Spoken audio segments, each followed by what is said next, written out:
This is going to be the biggest crisis ever documented in modern history.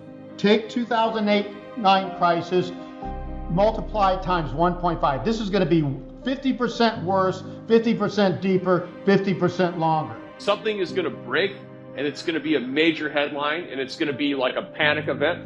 That it always happens, and so this is coming. This is coming in the next 90 days, and it'll be a front page headline, all right? Let me just make it easy for people. The reason why is because you had easy money for 14 years, and you just took all the easy money away. We have swelling global debt. It's ballooning, and it will continue to balloon until we get a bursting of that debt bubble, the debt market hyper bubble, which is being fueled by design. The larger they can make the global debt bubble, the bigger the bang. A crash like this, you'll see 3 waves of crash. What we've seen is the first wave down. And of course, that's the most important one, because if it's 10 or 20%, then it may not be the beginning of a larger crash. We can always go to new high.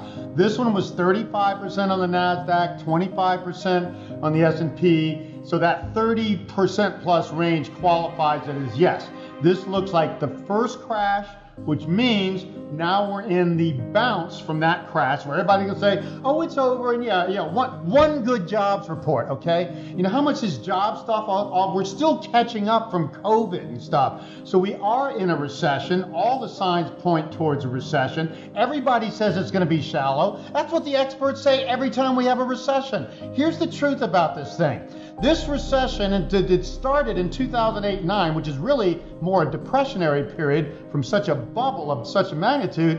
That should have been deeper and longer. That crash should have gone into mid-2010 and been a lot deeper. Stocks should have been down 80%, not 50-some%. So they blew us out of that. Now, despite stimulus, they overreacted to COVID, which was a huge mistake, because now they have to tighten because they overreacted to COVID, and COVID is a temporary crisis by definition, not a long-term crisis. But the economy is getting weak again. Now I'm just let people figure something out for yourself real quick. Let me tell you what happened during COVID. $5.1 trillion in fiscal stimulus and $5 trillion in monetary stimulus in 2 years, almost half of GDP, and we're already falling into a recession again despite that, okay? It shows what I'm saying. The economy is weak because the baby boom peaked back in 2007. We're in the weakest part of that downturn demographically, the biggest demographic downturn in history, until about 2024, still a year and a half from now before we start to recover.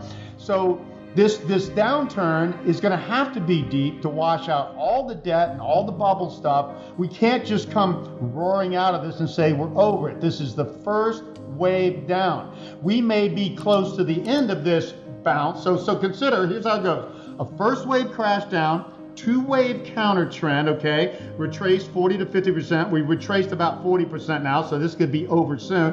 Then you get the next wave down. That's called the 3-wave. That should be the same size and length of this wave or more. So we're probably going to see another wave down from sometime this month into January of next year. And if the market's down into January 2023, just the January indicator would tell you the whole year is going to be down. So that'd be the next wave. Then you'll get a bounce, and then the final wave will come into late 2023 or early 2024. That's what you should expect after a bubble of this magnitude, especially one that's been stretched and stretched and stretched. The economy's never been able to wash out all this excess. 600 trillion of financial assets that are more overvalued than any time in history. Frankly, and I show this in my newsletter, we've been telling our subscribers is, we have $600 trillion now in financial assets, 6.5 times GDP globally, and that normally would be 2 times GDP in normal time. So this bubble has to unwind. That means hundreds of trillions of dollars of financial assets. What is that? Real estate, stocks, bonds, commodities, gold included in there, all have to deflate back down to normal so we can come out of this. And we have to flush out bad debts, the highest debt ratios. Can't even compare the debt ratios globally and domestically to the roaring 20s and past bubbles like this. So people need to understand, this is the greatest financial asset bubble in history. There is no soft landing to this, period. There is no magic way to get out of it. Now that this thing is cracked this far, I've been telling our subscribers for months and years now, they'll come to a point where they keep stimulating, but it's not enough and the economy breaks down anyway. We are in the beginning phases of that, and it's very, very likely this is going to continue. So don't listen to all of the clueless economists that never thought this could happen in the first place and saying, well, this will be a mild recession and the worst is over. I am telling you, it is not. And you are risking your assets if you do not take this seriously. And you got to remember, if they've been stimulating nonstop for 13 years and we keep getting a weaker economy, and that has been what's happened, okay? Ever since the 2002, they keep stimulating more, and the economy keeps falling to new lows, the stock market. And so people are going to start to see this isn't working. You can't keep a dead economy. They got sudden inflation because they created the biggest bubble in financial assets in history. Anybody, any young person today has no chance of investing in retirement where every market from bonds to stocks to real estate is so overvalued that at best it can go sideways for decades to come, and at worst it goes down and you lose money. We need to deflate this financial asset bubble so that things go back. Housing, what's the biggest problem in our economy? Young people can't afford to buy a house. You know what a house was, an everyday house was 20 years ago? $120,000. You know what it is now? $420,000. What does that do to your standard of living if you just got married and had 2 kids? Can't afford to buy a house. And if you do, you can't afford to buy anything else. And interest rates are artificially low. When they go back to normal levels, because government's pushing that, then all these mortgages and stuff are going to cost more. They have basically, we've been living in an artificial economy. You don't get something for nothing. You can pump it up for a while. Hey, I tell people it's this simple. If I want to feel good today, I can feel good. I don't care how bad I feel. All I got to do is take heroin or cocaine or something, or 10 cups of coffee, and I'll be up. Does that work? Is that healthy? No. We've been doing this for years, living on artificial stimulus, stretching an economy past when people needed to spend money. The baby boomers were overspending their money and buying all their houses in 2007. I predicted that 20-some years in my newsletters and books before it happened. Mark my words on this and shoot me if I'm wrong. Next few years, housing in the United States is going to go down 50%. You know what? People said that couldn't happen. It already went down 34%, and I predicted that, okay? Already went down 34%, more than in the Great Depression, not because the economy was worse than the Great Depression, nowhere near that. It's because we didn't have a bubble back then. You couldn't buy a house with no money down, with damn near zero rates and speculate like you could. In the roaring 20s, in that bubble boom, a house you had to put 50% down, and the longest mortgage you could get is 5 years with a balloon payment.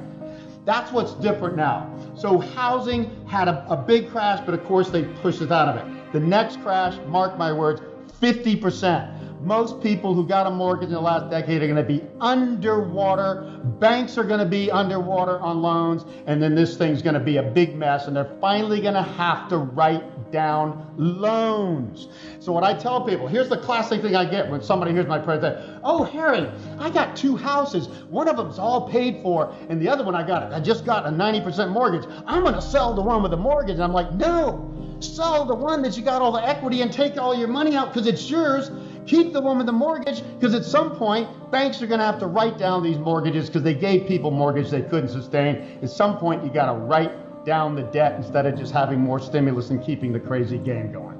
Crypto is the future. I'm extremely bullish on crypto and digital currencies and money creation. It's a whole new money system emerging. It's in its infancy.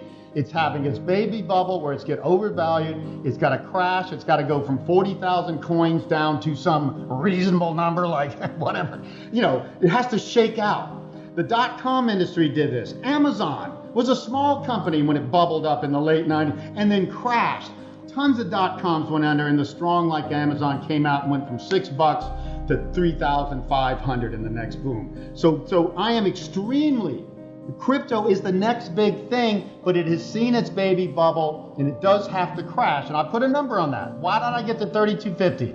I'm marking the same amount of crash for Bitcoin as Amazon, the leading .com, did, 95%. It might be 90, okay? Maybe it's 6,000. But if I had to bet, I'd place my bet. I'd be buying Bitcoin if in the next year or two it hits 3,000 to 4,000. I'd be pumping up because I see Bitcoin going to 500,000 to 1 million in the next boom. If anything, I think stocks don't bottom until at least the end of 2023 and maybe into early to mid 2024. If anything, Bitcoin, and particularly, Bitcoin and maybe gold will tend to bottom earlier than that.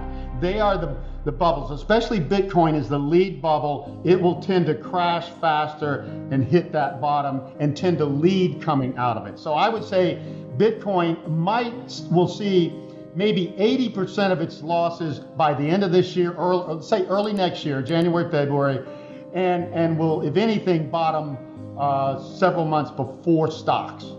Take 2008-9 crisis, multiply it times 1.5. This is going to be 50% worse, 50% deeper, 50% longer. So stocks went down 57%, and I'm saying 86%. That's about 50% worse. That's the best way to keep.